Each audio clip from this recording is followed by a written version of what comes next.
semuanya, Assalamualaikum warahmatullahi wabarakatuh. Di sini saya akan melakukan video konseling dengan pendekatan Adlerian. Sebelum masuk ke sesi konseling, di sini saya akan menjelaskan sedikit permasalahan dari si klien ya.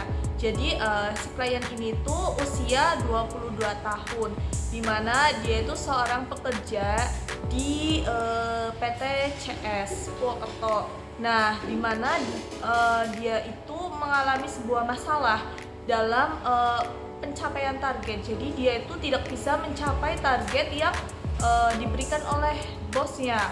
Makanya dia merasa dirinya itu mengalami sebuah kegagalan. Jadi saya akan menerapkan dalam sesi video konseling dengan pendekatan Adlerian. Jangan lupa menonton video sampai akhir. Bye bye.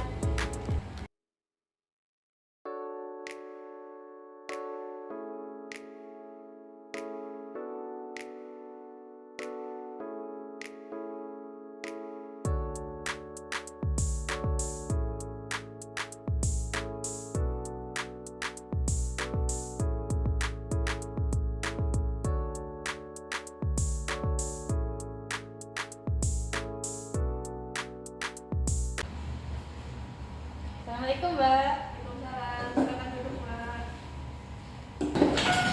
Oke, bagaimana kabarnya Mbak hari ini? Baik Bu, alhamdulillah. Syukurlah. Tadi habis kegiatan apa sebelum kesini, Mbak? Tadi saya habis pulang kerja Bu. Oh begitu. Ada perlu apa ya kira-kira Mbaknya datang ke sini? Jadi kesini saya ingin konseling. Oh, Mbaknya ini konseling. Oh. Oke. Saya sangat senang sekali ya dengan kedatangan Mbaknya ke sini. Apakah Mbaknya sudah pernah nih mengikuti sesi konseling sebelumnya? Belum Bu, baru ini saya kesini.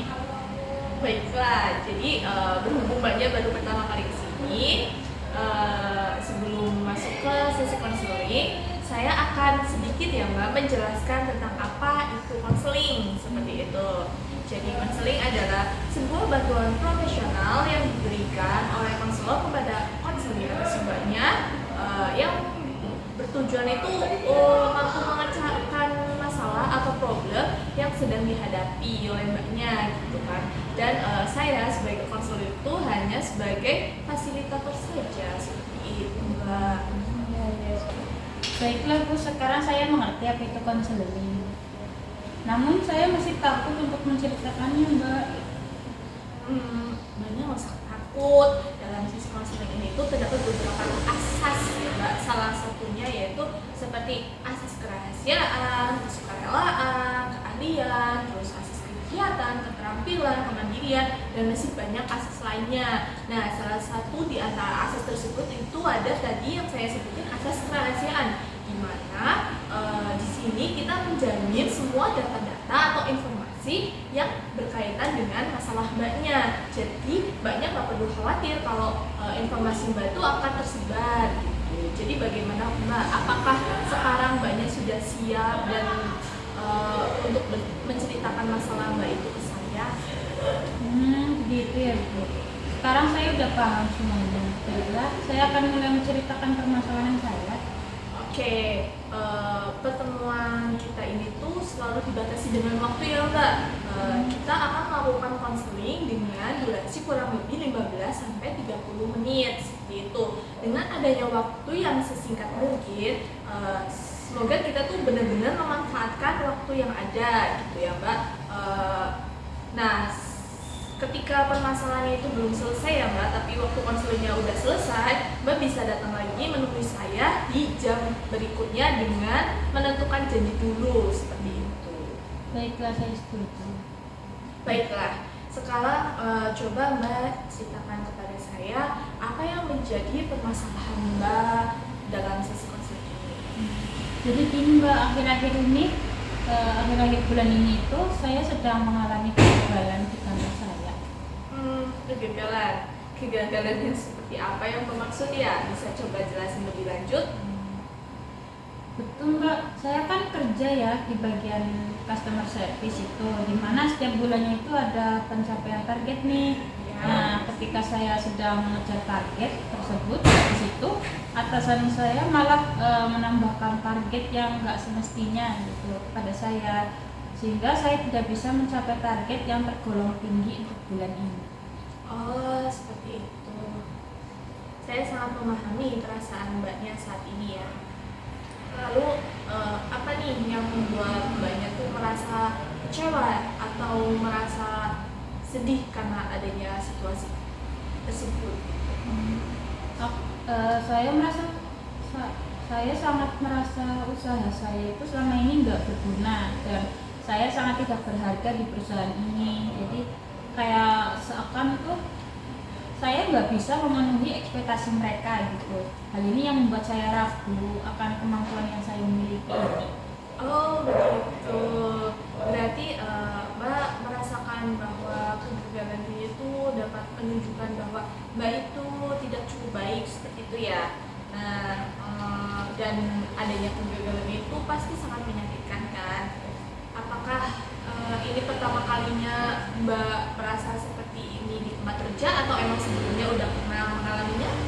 Enggak mbak, ini bukan pertama kalinya sih. Bahkan saya sering merasa gagal saat nggak bisa mencapai target saya. Baiklah. Sekarang kamu sudah menyadari ya dan merasakan bahwa saat ini tuh kamu sedang mengalami adanya masalah, bukan seperti itu, Mbak. Betul mbak, saya ingin sekali menyelesaikan masalah ini. Oh, baguslah. Ini sebuah kemajuan yang sangat saya inginkan, gitu kan. Oleh karena itu, saat ini kita bisa langsung mendiskusikan, gitu kan, tujuan yang ingin kita capai dalam sesi konseling ini. Gitu. Saya setuju. Oke, jadi tujuan konseling kita pada siang ini adalah untuk menghadapi adanya kegagalan dalam tantangan dalam dunia kerja kamu dengan cara adanya meningkatkan kesadaran diri, terus adanya mengubah persepsi negatif dan atau pola pikir yang negatif menjadi positif seperti itu, dan membangun adanya rasa percaya diri dan mengontrol emosi negatif Mbak sehingga kedepannya tuh bisa dihadapi dengan cara yang lebih produktif seperti itu ya Mbak. Baik mas, lalu saya harus bagaimana? Sebelumnya saya mau bertanya nih, apakah ada faktor yang memicu timbulnya masalah tersebut Mbak? Seperti adanya kegagalan pada keluarga Mbak mungkin, atau orang sekitar, atau mungkin saudara Mbak sendiri? Betul mbak, ayah saya itu pengangguran, jadi beliau itu selalu mengalami kegagalan dan kebangkrutan pada perusahaan tempat kerja ayah saya, sehingga ibu saya itu membantu ayah saya untuk mencari nafkah dengan cara bekerja di rumah tetangga gitu. Karena ayah saya itu sangat putus asa akan kegagalan ini tuh, di setiap dia bekerja, bahkan sekarang dia lebih milih menjadi pengangguran. Oh, seperti itu. Lalu, apakah dalam keluarga Mbak itu semuanya mengalami kegagalan, atau mungkin ada nih saudara atau mungkin kamu kandung Mbak sendiri yang sudah mencapai tingkat keberhasilan seperti itu? Ada sih bu. Jadi kedua kakak kandung saya itu telah mencapai kesuksesan yang lebih tinggi dalam dunia kerja saya masing-masing. Oh, baiklah. Jadi tidak semua kegagalan yang Mbak ya akan berakhir pada ketidakberhasilan seperti itu. Namun keberhasilanlah diperoleh dari adanya suatu kegagalan.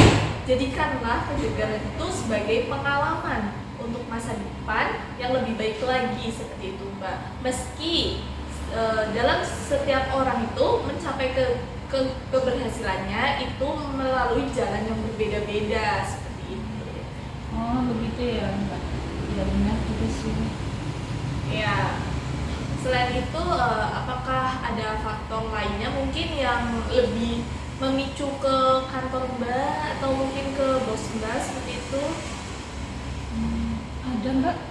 Jadi saat di kantor tuh saya juga kurang berkomunikasi dengan tim saya gitu. Walaupun saya merasa udah bertanggung jawab akan pekerjaan saya itu, saya tetap merasa kurang berkomunikasi dengan mereka. Oh gitu. Saya menghargai ya adanya rasa tanggung jawab Mbak nih yang tinggi gitu. Namun di sini kita juga harus tahu penting untuk melihat bahwa keberhasilan atau kegagalan itu dalam dunia kerja seringkali melibatkan beberapa aspek kayak gitu loh Mbak. Dimana keadaan kita tuh nggak senantiasa tuh selalu di atas kayak gitu. Kadang di bawah, kadang di atas. Jadi seperti roda aja kayak gitu kan.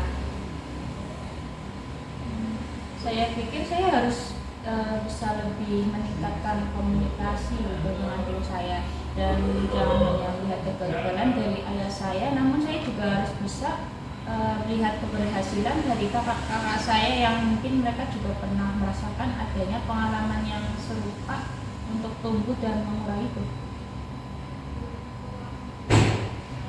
Untuk tumbuh dan tetap berusaha. Oke, gitu ya. Itu adalah wawasan yang sangat baik ya Mbak ya. Kegagalan memang bisa menjadi bagian dari proses belajar kita.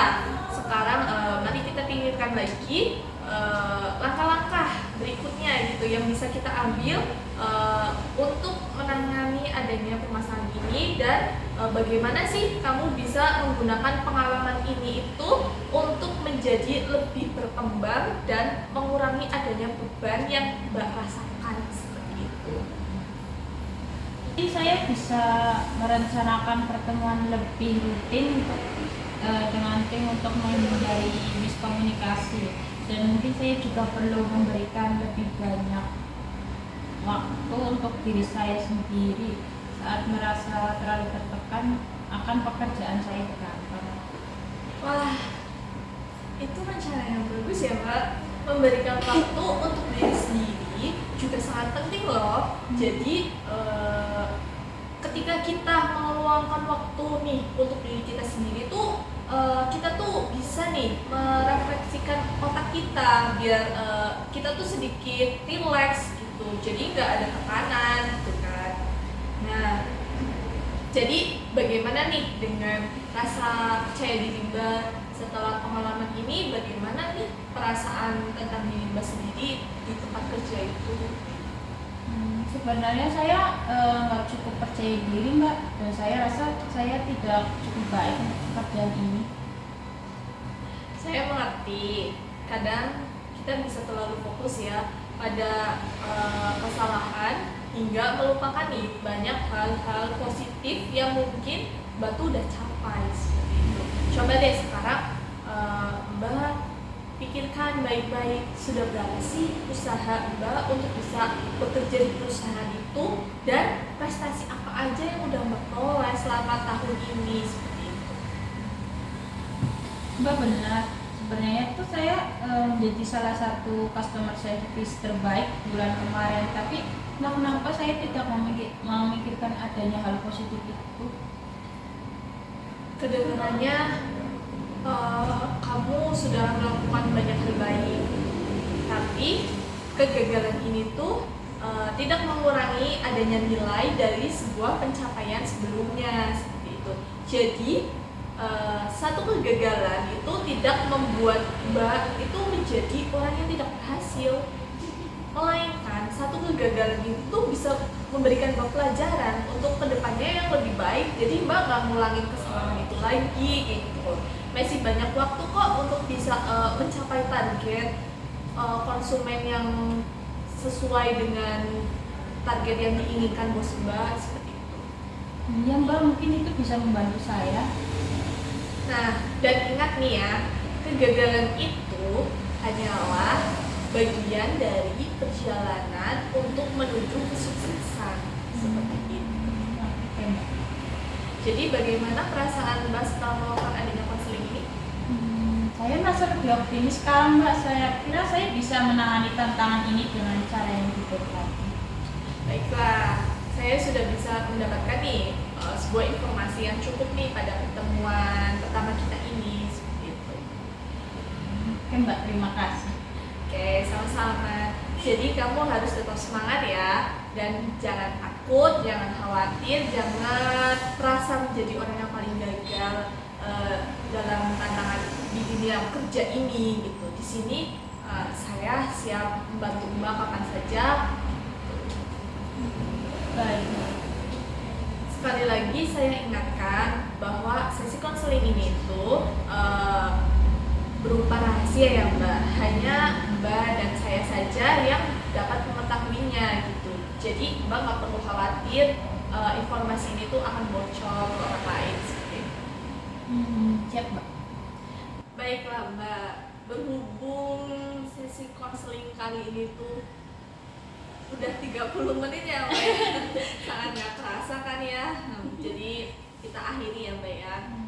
Nanti Mbak bisa hubungin saya lagi jika Mbaknya itu sudah mengalami adanya perubahan atau Mbak sudah bisa menangani adanya masalah tersebut gitu ya. Mungkin bisa 1 bulan lagi gitu kan, karena emang target Mbak kan biasanya 1 bulan sekali gitu kan. Nah seperti itu. Jadi kalau misal Mbak mau konseling lagi juga bisa datang ke sini lagi. Sesuai tadi yang saya udah bilang di awal-awal, perjanjiannya seperti apa, seperti itu ya Mbak ya. Baik, Mbak. Kalau gitu saya permisi dulu ya, Mbak. Oke. Jika ada yang ingin dibicarakan lagi, nggak usah sungkan ya Mbak ya, ngomongin saya lagi. Siap. Terima kasih ya, Mbak. Oke, sama-sama. Assalamualaikum. Oke, waalaikumsalam. Hati-hati di jalan Mbak.